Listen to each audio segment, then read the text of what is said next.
Bonjour à tous et bienvenue. Aujourd'hui, on va parler basket. C'est le troisième épisode. Alors, j'avais tourné cet épisode-là justement à Miami, mais pas de bol, problème technique. Donc bon, lors de la dernière conversation basket, j'avais évoqué l'influence grandissante du style de jeu des Warriors et de Stephen Curry à travers le monde entier, et on va dire dans toutes les classes et toutes les couches du basket, que ce soit amateur, jeune, un peu en Europe, en NBA et autres. Et en fait, j'avais mis ça en connexion avec, au tournant des années 2000, le phénomène du crossover popularisé par Allen Iverson. Moi, je me rappelle, tout le monde voulait crosser son adversaire. Après, tu as eu aussi le phénomène de tout le monde voulait dunker. Je pense que Vince Carter a eu beaucoup à voir avec ça. Et bref, aujourd'hui, on voit une utilisation de plus en plus grande du shoot à 3 points. On le voit notamment dans le pourcentage de tirs pris au total par une équipe à tous les niveaux.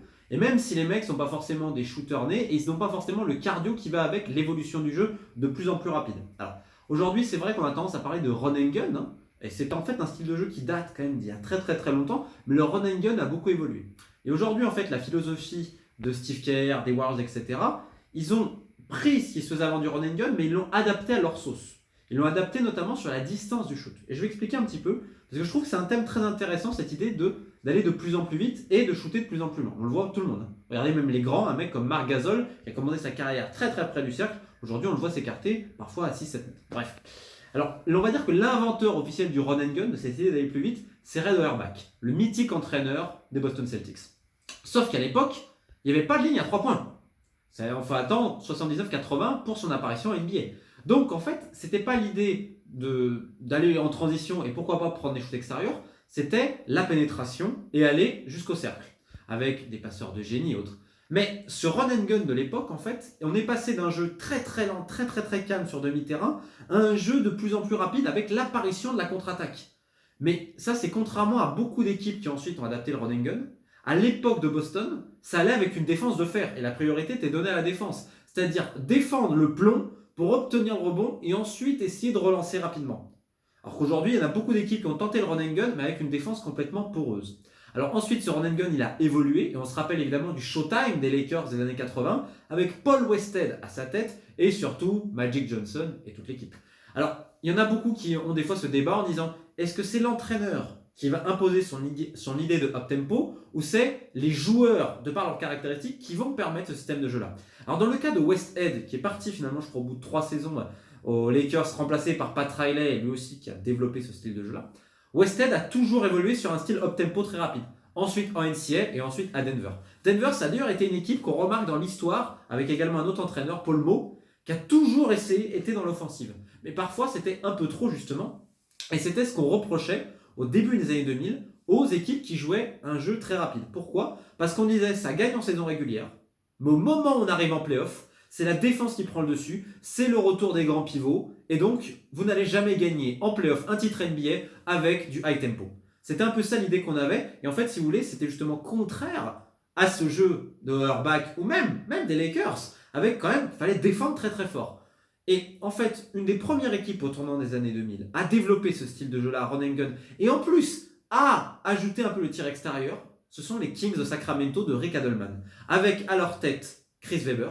Chris Webber qui était plus ou moins un deuxième meneur sur le terrain, un mec ultra créatif, qui était en poste 4, et puis surtout Mike Bibby, qui a relayé Jason Williams, un meneur de jeu exceptionnel, White Chocolate, ultra créatif. Parce qu'en fait, quand on va regarder la récurrence, on va dire, chez les équipes qui font du high tempo au tournant des années 2000, c'est la présence d'un élément ou deux très très très créatifs. Et Sacramento, c'était une équipe de créateurs, puisque tu avais un meneur comme Bibi qui a remplacé Williams, qui avait de la création, et tu avais surtout Chris Webber, un poste 4 un peu à la Boris Dio, dans le sens qui avait une vision du jeu de fou, qui pouvait presque mener le jeu, et surtout tu avais Vlade Divac, un pivot aux doigts de fée, qui savait un peu tout faire sur le terrain, et qui également posait des écrans mouse, des écrans costauds, pour libérer un des grands shooters devant l'éternel, Predrag Stojakovic.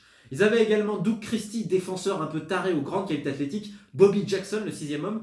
C'était une équipe ultra enthousiasmante à voir, honnêtement, Sacramento à l'époque. Sauf qu'ils se heurtaient toujours au final aux Lakers, les Lakers de Big Shaq, qui étaient absolument incontrôlables. Et d'ailleurs, c'est assez marrant, puisque dans cette époque de la NBA où donc tu avais des équipes comme Sacramento ou les Bucks de Milwaukee, qui avaient un trio Sam Cassell, le meneur, Ray Allen, pas besoin de le présenter, et le Mad Dog, Glenn Robinson, qui était un croqueur exceptionnel, un peu comme Antoine Walker à Boston, ensuite à Miami d'ailleurs. Donc il y avait aussi cette équipe-là, Milwaukee, qui essayait de jouer rapidement, mais en fait tu retrouvais à Milwaukee Ervin Johnson, qui était un pivot à l'ancienne, on va dire, c'est on va dire des buffles, qui marquait quasiment pas de points, qui s'occupait de défendre, poser des écrans et les rebonds. Et c'est vrai qu'à l'époque aussi, les équipes qui jouent run and gun, ou même les équipes qui commençaient à shooter de plus en plus en extérieur, c'était du catch and shoot. C'était pas du 1 contre 1, je vais prendre mon tir à 3 points à la Curry. Non, non, non, c'était pas du tout comme ça. Ou Curry qui le prend derrière un écran. Non, c'est en fait, je vais essayer de me démarquer, écran bien costaud, bien mouse. Donc il y en a plein qui faisaient ça. C'est vrai que Divac était un très bon poseur d'écran. On peut penser à Johnson, comme je l'ai dit à Milwaukee. Une équipe qui jouait pas high tempo, mais un Ben Wallace à Détroit aussi, quand il posait un écran, tu le sentais passer. Et donc ensuite, le shooter prenait et tirait. Et là, tu avais deux formules. Tu avais ceux qui étaient surtout des shooters à mi-distance et des équipes qui jouaient beaucoup à mi-distance, type Richard Hamilton de Détroit, où tu avais ceux qui étaient déjà sur vraiment beaucoup tirer à 3 points, comme les Sacramento Kings, avec notamment Stojakovic.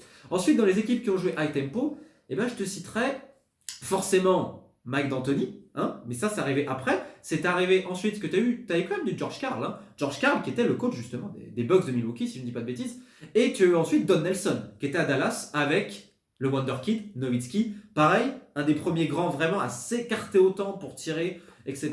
Et surtout, on va voir Steve Nash. Et c'est avec notamment Steve Nash, même s'il y a eu Kidd aussi un peu avant, voilà, un meneur, comme je dis, très créatif, qui est capable d'osser le jeu et qui surtout commande la balle. C'est-à-dire, on prend le rebond, tout de suite on lui donne, et dès que si on a une possibilité d'accélérer, on accélère. Et là, en fait, je me rappelle notamment à Dallas et ensuite à Phoenix avec ce Mike D'Antoni, il y avait plusieurs possibilités. À Dallas, c'était beaucoup de transitions avec des mecs aussi comme Mike Finlay, qui pouvait tirer à 3 points, mais surtout à mi-distance, et beaucoup de mecs qui allaient pénétrer, etc. Mais aussi ce Dallas de l'époque, comme je vous le disais, toutes les équipes essayaient de contrer Shaquille O'Neal, donc ils avaient aussi une grande tige. À l'époque, c'était Sean Bradley de 29, bon, ça n'a pas été un grand succès. Ensuite, ils ont pris Rick Dampier, bon bref. Je me rappelle d'ailleurs que même les Nets de Kenyon Martin, Richard Jefferson et Jason Kidd, pareil, qui pratiquaient un high tempo, qui ont atteint la finale NBA, ils n'étaient pas comme aujourd'hui, c'est-à-dire sur du high tempo juste avec que des mecs rapides, ils avaient un mastodonte, un mammouth, hein, entre Jason Collins, qui était vraiment un mec qui était juste là pour défendre, pour des écrans et essayer de contenir Shaq, et ils avaient retiré Dikembe Mutombo quasiment de la retraite. Donc voilà, c'était pour dire ça. Et enfin, cette équipe de Phoenix, qui est l'archétype au final de ce que je vous disais, run and gun, l'outrecuidance du shoot à 3 points avec des mecs comme Barbosa, même Sean Marion qui n'était pas le meilleur des shooters mais qui allait à 3 points, Tim Thomas qui était grand, même Boris, hein, Dio qui en prenait, Leandro Barbosa, bah, bref, Eddie House qui était un remplaçant et Steve Nash. Et avec les blessures de Stoudemire, ils étaient assez petits. Et on disait toujours, ouais, mais le style de jeu, ça va pas les faire gagner, etc. Parce qu'en playoff, c'est la défense, le rythme se calme, etc.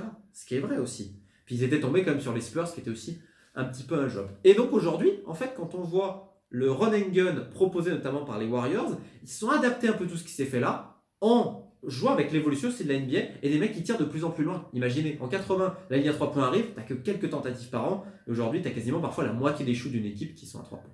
Donc voilà, c'était un peu pour revenir à ce sujet-là. Et ce qui est intéressant aujourd'hui, c'est qu'on a du Klay Thompson qui est dans ce style des anciens shooters vraiment très catch and shoot. Mais voilà, il y a d'autres évolutions, on va de plus en plus loin.